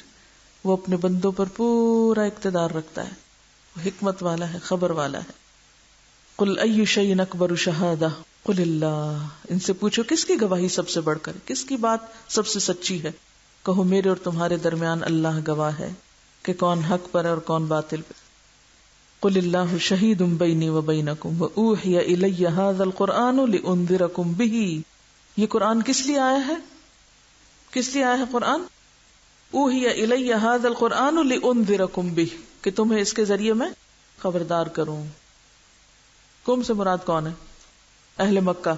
ومن بلغ، اور جس تک یہ پہنچے وہ کون ہے؟ ہم بھی ہیں اس میں شامل. تو سب کے لیے ہدایت کا ذریعہ پھر کیا ہے؟ یہ قرآن تو آیا ہی اس لیے تھا، یہ تو پہنچایا اس لیے گیا. اوحی الی ھذا القرآن، یہ مل ہی اس لیے رہا ہے تاکہ اس کو آگے پہنچایا جائے، لوگوں کو اس کے ذریعے خبردار کیا جائے. لیکن اگر ساتھ یہ کہہ دیا جائے کہ ہر کوئی اس کو سمجھ ہی نہیں سکتا اور ہر ایک کے لیے ہے ہی نہیں، تو پھر کم اور ومن بلغ کون ہے؟ پھر تو یہ آیت کوئی معنی ہی نہیں رکھتی. تو بات یہ ہے کہ دنیا میں اچھائی اور برائی کا کہیں سے تو ہمیں معیار پتہ کرنا ہی ہے نا، کہ کیا صحیح اور کیا غلط ہے یا نہیں. اپنے دل سے اور خواہشات نفس سے پوچھیں گے. کوئی تو ایک میزان ہونا چاہیے نا جو یہ فیصلہ کرے یہ درست ہے اور یہ نہیں درست. تو اس کے لیے یہ کون بتا سکتا ہے صحیح کیا اور غلط کیا؟ اللہ ہی بتا سکتا ہے. اس جھگڑے میں کہ سچ کیا اور جھوٹ کیا ہے، درست کیا اور غلط کیا ہے، اس میں ثالث کون ہوگا؟ منصف کون ہوگا؟ فیصلہ کون کرے گا؟ اللہ. تو اللہ کہاں بتاتا ہے؟ اس قرآن میں. اب جو اس کو پڑھے اور اس کے مطابق بات لے لے وہ قدرتی طور پر حق پر چل پڑتا ہے، صحیح رستے پہ چل پڑتا ہے. اور جو اس کو چھوڑ دے میں گمراہ ہو جاتا ہے. پھر فرمایا انکم لتشہدون ان مع اللہ الہۃ اخری قل لا اشہد قل انما هو الہ واحد واننی بریء مما تشرکون. تو اصل بات یہ ہے کہ پہنچانے والے کے اوپر ذمہ داری ہے پہنچانے کی. آپ کہہ دیجئے، اللہ کی وحدانیت کا اعلان کر دیجئے اور اس کے بعد خود بری ذمہ ہو جائیے. اور آج اسی پیغام کو، اللہ کی وحدانیت اور ایک الہ کی پہچان ہی کو دنیا میں عام کرنے کی ضرورت ہے. اور اسی کا نام خدا کے دین کی دعوت ہوتا ہے. ہاں، اسی کا نام کیا ہے؟ دعوت دین. دعوت دین کیا ہوتا ہے؟ دین کی دعوت. اللہ کے نزدیک جو اچھا اور برا ہے اس کے بارے میں لوگوں کو آگاہ کرنا. پھر اسی طرح آپ دیکھیے کہ ولی کا لفظ کیا معنی رکھتا ہے. ولی کا لفظ جو ہے یہ ولا سے نکلا ہے. ولا کہتے ہیں محبت کو، محبت، دوستی، نزدیکی، رشتہ داری، قرابت. اور ولی بمانا مددگار، غم گسار، تنگی ترشی میں کام آنے والا، حامی و ناصر. جیسا کہ ایک اور جگہ پر بھی آتا ہے ولی حمیم. تو وہاں بھی ولی کس معنی میں؟ دوست کے معنی میں، گہرا دوست. اب آپ دیکھیے، میں اس آیت کو پڑھتی ہوں، آپ ولی کے معنی کو ذہن میں رکھیے. کیا؟ مددگار، غم گسار، تنگی ترشی میں کام آنے والا، حامی و ناصر، جس سے ہمیں سب سے زیادہ محبت ہو، جس سے بہت زیادہ دوستی ہو، جس سے ہم بہت قریب ہوں، جس سے کوئی خون کا رشتہ ہو، جس کی طرف آپ غم، دکھ، تکلیف، پریشانی میں رجوع کریں اور اس کو اپنی عملی زندگی میں دیکھیں. اپنے سے پوچھیں، اپنے سے سوال کریں کہ جب مجھے پریشانی ہوتی ہے میں کیا کرتی ہوں، جب مجھے کوئی خوشی ملتی ہے میں کیا کرتی ہوں، جب میں بیمار ہوتی ہوں کیا کرتی ہوں، جب مجھے کوئی بات سمجھ نہیں آتی میں کیا کرتی ہوں، جب میرا کسی چیز کو حاصل کرنے کو دل چاہتا ہے میں کیا کرتی ہوں، جب مجھے کوئی ضرورت ہوتی ہے پھر میں کیا کرتی ہوں، میرا قبلہ اور میرا مرکز کیا ہے، میرے دل میں پہلا خیال کس کا آتا ہے، میری سوچوں پہ کون چھایا ہوا ہے، میرے دل پہ کون قابض ہے، کون براجمان ہے. ہم میں سے ہر شخص اپنا اپنا احتساب کرے. اور صرف دوستی اور محبت ہی نہیں، توکل اور بھروسہ ہی نہیں، بلکہ مجھے ڈر سب سے زیادہ کس کا ہے، میں سب سے زیادہ ڈرتی کس سے ہوں. کیونکہ اہل ایمان تو وَلَمْ يَخْشَ إِلَّا اللَّهِ وَلَمْ يَخْشَ إِلَّا اللَّهِ، جیسے وَالَّذِينَ آمَنُوا أَشَدُّ حُبًّا لِلَّهِ ہے، تو دوسری طرف وَلَمْ يَخْشَ إِلَّا اللَّهِ ہے، لَمْ يَخْشَ إِلَّا اللَّهِ. اب اس مفہوم کو ذہن میں رکھ کے ذرا سوچئے، میرے سوال کا جواب دیجئے، میرا نہیں ہے. اللہ تعالیٰ سوال کروا رہے ہیں اپنے حبیب سے، قُلْ أَغَيْرَ اللَّهِ أَتَّخِذُ وَلِيًّا أَغَيْرَ اللَّهِ أَتَّخِذُ وَلِيًّا، کیا ہے کوئی اور اس قابل کہ جو میری زندگی میں اس سے بڑھ کر اہم ہو، کسی بھی معنی میں، کسی بھی سینس میں، کسی بھی طرح. أَغَيْرَ اللَّهِ أَتَّخِذُ وَلِيًّا. پھر اپنی عملی زندگی کو دیکھیے، جب کوئی پریشانی ہوتی ہے یا کوئی تکلیف ہوتی ہے تو پھر ہم کیا کرنے لگتے ہیں؟ کسی کے پاس شکایت لے کے پہنچ جاتے ہیں، کسی کو غم کا دکھڑا سنانے بیٹھ جاتے ہیں. اس کا یہ مطلب نہیں کہ انسانوں سے انسان بے نیاز ہو جائے اور کوئی ان کے ساتھ شیئر نہ کرے، کچھ نہیں. لیکن اصل بات یہ ہے کہ سب سے پہلے اللہ کے پاس نہیں پہنچتے. آپ دیکھیے جو لوگ بتوں کو پوجتے ہیں اور مذاہب کے لوگ ہیں، ان کے ہاں بھی جس چیز کو وہ اہمیت دیتے ہیں، جس کو وہ پوجتے ہیں، جب ان کی زندگی میں کوئی بھی اہم چیز ہوتی ہے تو سب سے پہلے کس طرف دوڑتے ہیں؟ بتوں کی طرف دوڑتے ہیں. جو بھی ان کے محبوب ہیں، جن کے اوپر وہ توکل کیے ہوئے، تکیہ کیے ہوئے، جن کو وہ سمجھتے ہیں کہ یہ ہمارا کچھ کر، سب سے پہلے ان کی طرف دوڑتے ہیں. اصل میں ہم نے شرک صرف ظاہر آنے والی چند چیزوں کو پوجنے کا نام دے رکھا ہے، اور جو دل کے اندر کے خانے چھپی ہوئی اور چیزیں جن کو ہم اللہ سے بڑھ کے چاہتے ہیں یا جن پہ ہمارا بھروسہ اللہ سے بڑھ کر ہے، اس طرف ہم توجہ نہیں کرتے. وہ چھپا ہوا ہے نا، اسے خود بھی نہیں ڈسکور کر پاتے. ایک انسان ہے جو مخلوق میں جیتا ہے. مخلوق میں جینا، مخلوق کون ہوتی؟ کریشن. اور ایک وہ ہے جو خالق میں جیتا ہے.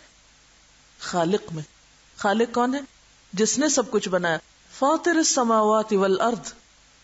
ایک مخلوق کی یاد میں گم رہتا ہے. مخلوق حواس پہ چھائی ہوئی، چاہے وہ مال و دولت ہو یا کوئی انسان ہو. اور ایک وہ ہے جو خالق کی یادوں میں گم رہتا ہے. وہ کہیں پر بھی ہو، اس کا رب اس کے دل میں ہوتا ہے. ایک سائنسدان کہتا ہے کہ فطرت کا مطالعہ میرا مذہب ہے، یعنی نیچر میرا مذہب. جس دن میں فطرت کی کوئی نئی چیز دریافت نہیں کرتا، میں سمجھتا ہوں کہ وہ دن میں نے ضائع کر دیا. کیا کہتا ہے؟ فطرت کو سٹڈی کرنا، نیچر کو سٹڈی کرنا، یہ میرا مذہب ہے، یہ میرا دین ہے. اور جس دن میں فطرت کی کوئی نئی چیز نہیں دریافت کرتا، میں سمجھتا ہوں آج کا دن میں نے ضائع کر دیا. یہ فطرت میں جینے والے کا حال ہے کہ جس دن اسے کوئی نئی چیز نہیں ملی اس میں سے، وہ سمجھتا ہے آج کا دن تو ایسے ہی گیا، آج تو دہاڑی نہیں ملی، جیسے عام ٹرم میں کہتے ہیں نا، آج کوئی کام نہیں ملا. ایک مزدور جب گھر سے نکلتا ہے اور اس کو کوئی کام نہ ملے، کبھی آپ نے دیکھا ہوگا سڑک پہ جاتے ہوئے سویرے سویرے مزدوروں کے جھمگٹے کھڑے ہوتے ہیں کہ کوئی آئے ان کو اور لے جائے، کام پہ لگائے، دہاڑی دے اور پھر چھوڑ دے.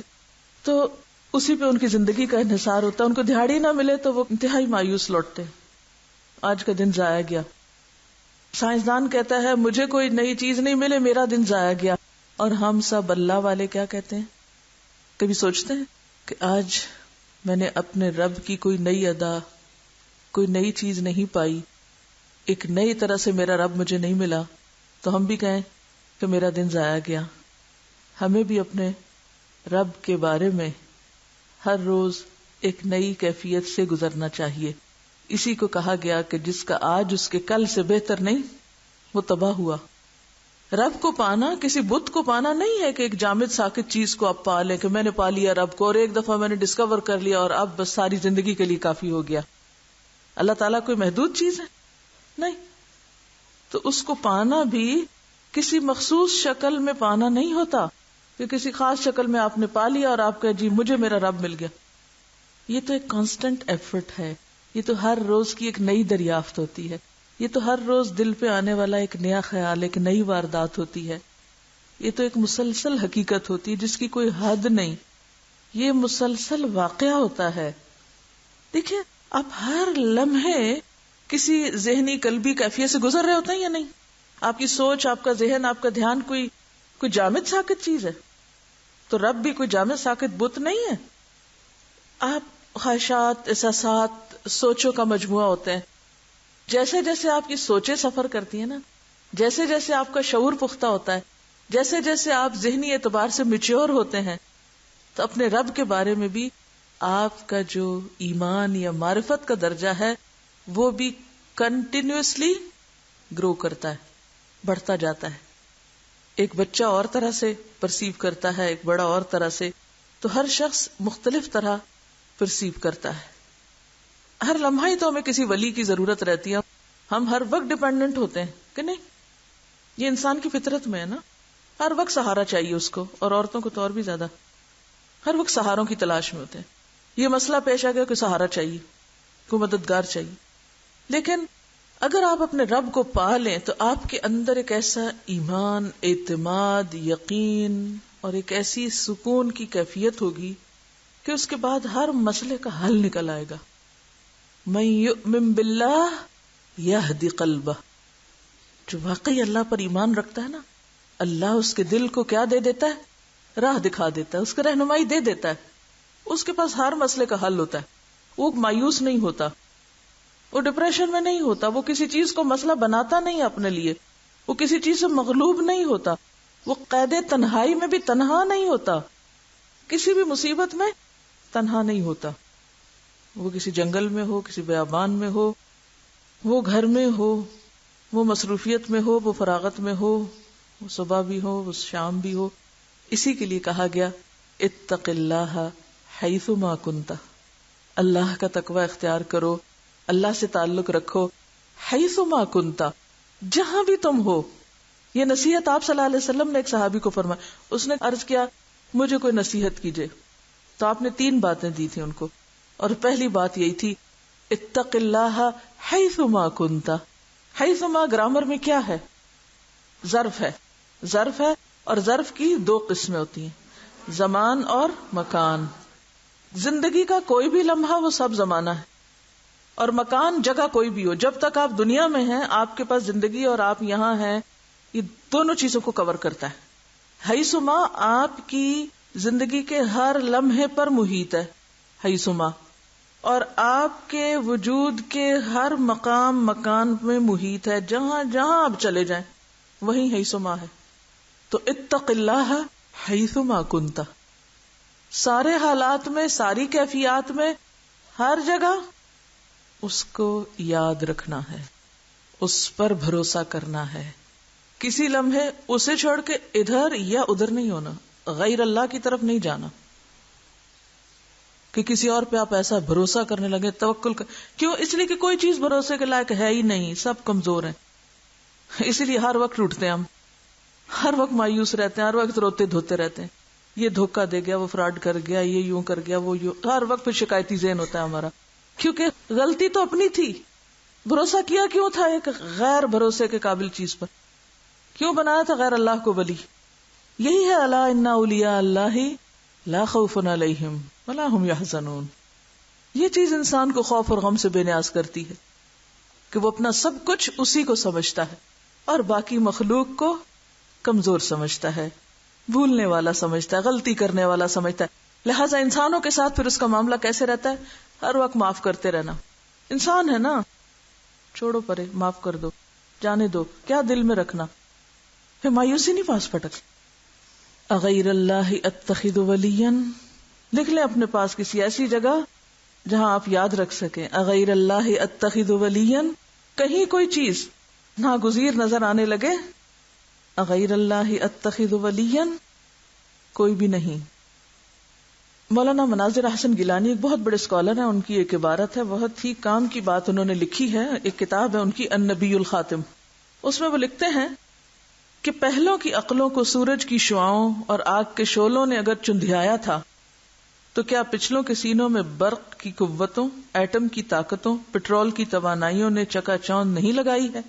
یعنی پہلے لوگ اگر سورج کو پوجتے تھے کہ اس سے مروب ہو گئے، آگ کو پوجتے تھے کہ اس سے ڈرے ہوئے تھے، تو آج کے لوگ سورج اور آگ تو نہیں پوج رہے، لیکن ان کے سینوں میں ایٹم کی طاقت اور پٹرول کی توانائی، کیا اس سے وہ مروب نہیں ہے؟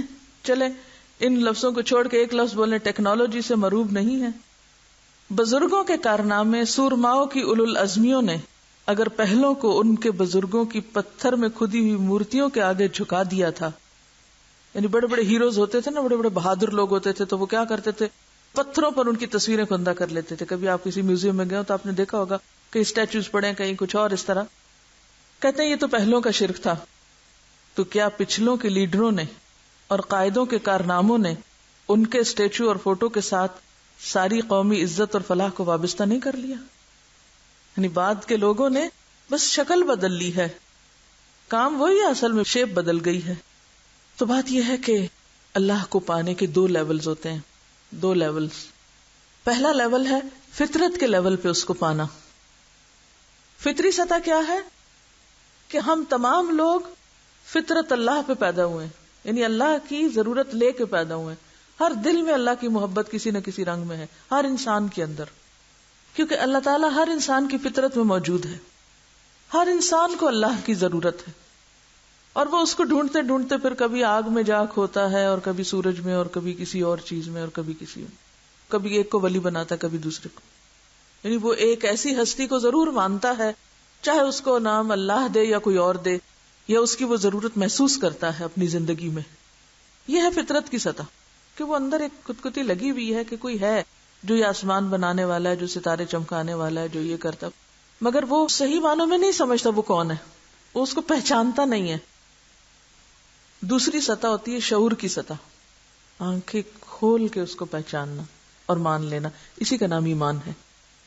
فطرت کی سطح پر تو سارے ہی پھر ایمان والے ہوئے، لیکن وہ ایمان قابل اعتبار ایمان نہیں. کبھی آپ کو کسی ہندو سکھ عیسائی سے براہ راست ملاقات کا اتفاق ہوا؟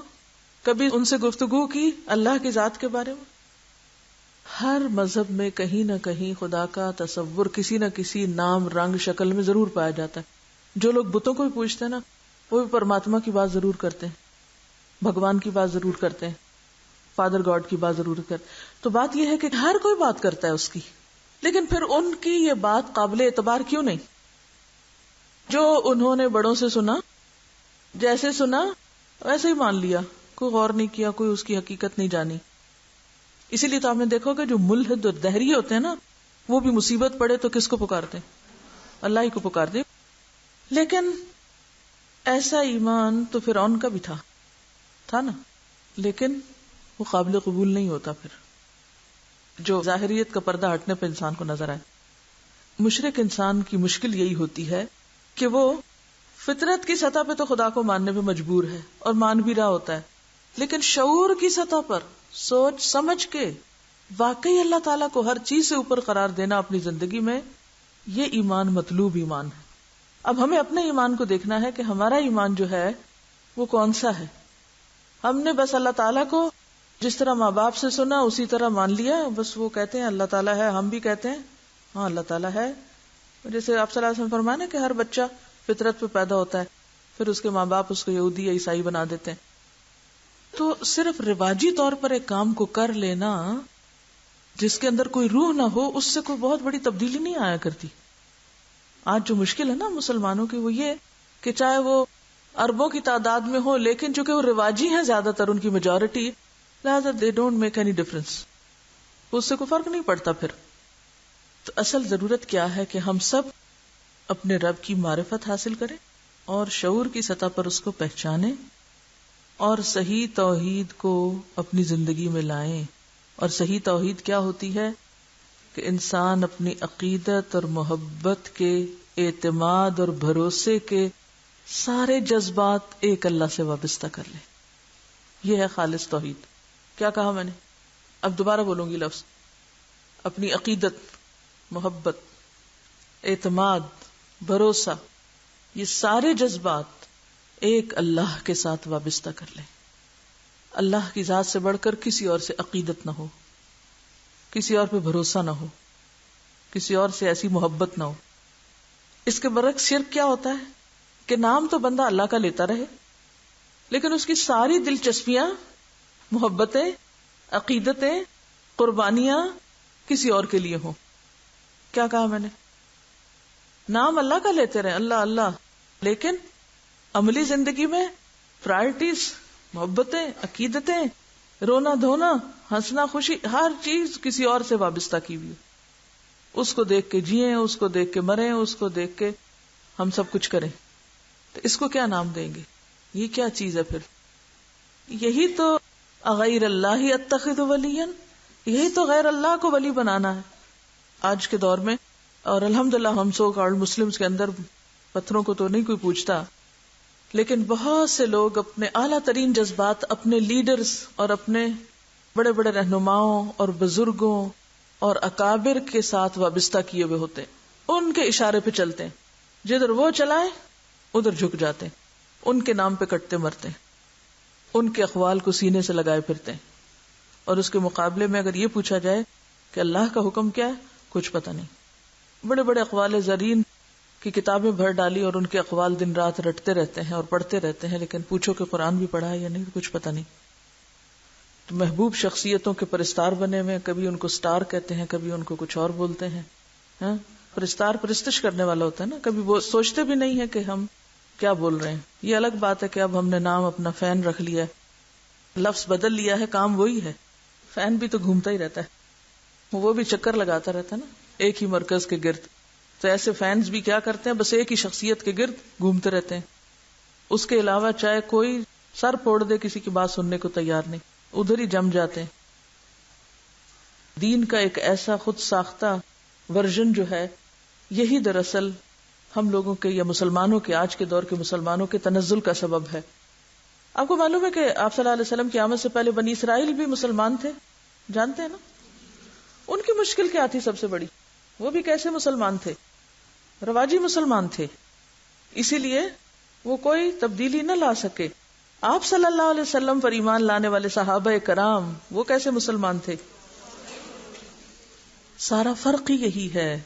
آج ہم کیوں اسلام کو بدنام کرنے کا سبب ہیں کہ ہم رواجی مسلمان ہیں، نسلی مسلمان ہیں، بس فطرت کی سطح پر مسلمان ہیں، شعوری طور پر نہیں، شعوری مسلمان نہیں. ضرورت کس بات کی ہے کہ اللہ کے ساتھ اپنے تعلق کی تجدید کی جائے اور اپنے دل میں عہد کرے. میرے ساتھ نہیں، میں یہ نہیں کہوں گی میرے ساتھ وعدہ کرے، میں کون ہوں کہ میرے سے وعدہ کریں آپ. اپنے دل میں اپنے رب کو حاضر ناظر جان کے وعدہ کریں کہ یا رب، ہر خوشی اور ہر غم اور ہر تکلیف اور ہر چیز میں تیری ہی طرف رجوع کروں گی، صرف تو ہی میرے لیے سب سے اہم چیز ہے. حتیٰ کہ میری جوتی کا تسمہ بھی ٹوٹے گا تو پہلے تجھے ہی یاد کروں گی. کیونکہ صحابہ کرام یہی تو کرتے تھے. اس کا یہ مطلب نہیں کہ آپ موچی کے پاس نہ جائیں اور یہ نہ کہیں اس کو کہ ذرا میری جوتی جوڑ دو، یا کسی سے یہ نہ کہیں کہ تم ذرا لے جاؤ اور جوتی جڑوا لاؤ. یہ نہیں ہے اس کا معنی. اسباب تو اختیار کریں گے، لیکن جب وہ ٹوٹے گی چیز تو اس کا غم نہیں کھائیں گے، اس کو اللہ کا فیصلہ سمجھ لیں گے کہ ہاں ٹھیک ہے، اور اپنی غلطی ہے تو مان لیں گے کہ میری کوتاہی سے ہو تو توبہ کر لیں گے، پھر اللہ کی طرف رجوع. اور کسی بھی نقصان کے موقع پر، چھوٹا ہو یا بڑا، پہلا خیال اپنے رب کا ہی. اچھا اللہ تعالیٰ کوئی بات نہیں، اگر ہو گیا تو اور دینے والا ہے، تیرے خزانے وسیع ہیں، انا للہ و انا الیہ راجعون. یہی پڑھتا ہے نا مومن غم کے وقت. پھر خوشی کا موقع ہو، شادی ہو، بیاہ ہو، کچھ ایسا شخص جس نے شعور کی سطح پر اپنے رب کو پایا ہو، وہ نماز چھوڑ کے بیٹھ سکتا نہیں، وہ سوچ بھی نہیں سکتا. وہ کہیں بھی ہو، اتق اللہ حیث ما کنت، وہ سٹیج پر دلہن بن کے بیٹھا ہوا ہو یا پھر کہیں بھی، اتق اللہ حیث ما کنت. رب کا حکم اس کے لیے سب سے اہم ہوتا ہے، خاندان، برادری، رسم و رواج، ہر چیز سے آگے، کیونکہ وہ شعوری مسلمان، روایتی نہیں. وہ دوسروں سے مروب نہیں ہوتا. ہماری مصیبت یہ ہے کہ ہم دوسروں سے مروب ہیں، ان کی ایسی محبت میں گرفتار ہیں، ان کی چکا چون سے ایسے مسحور ہیں کہ وہ چیزیں ہمارے دلوں میں کھبی ہوئی ہیں. لہٰذا ہم اللہ کے حکموں کو طرح طرح کی تعویلیں کر کے ٹال دیتے ہیں. اتنے ریجڈ نہیں ہو، ایسا نہ ہو، ویسا، خود ساختہ باتیں، اور اللہ کے حکم کو پیچھے پیچھے پیچھے، وہ پیچھے کے نظر بھی نہ آئے اور ضمیر بھی ملامت نہ کرے. پھر اسی طرح اگر دنیا کی تنہائی میں آپ کا دوست اللہ ہے تو قبر کی تنہائی میں بھی وہ ساتھ نہیں چھوڑے گا، وہ آپ کا خیال رکھے گا، قیامت کے دن بھی، حشر میں، پل صراط پہ، آخر تک، اور جنت میں پہنچا کے رضوان اللہ اکبر سے نوازے گا. سبحانک اللہم و بحمدک، نشہد ان لا الہ الا انت، نستغفرک و نتوب الیک. السلام علیکم و رحمۃ اللہ وبرکاتہ.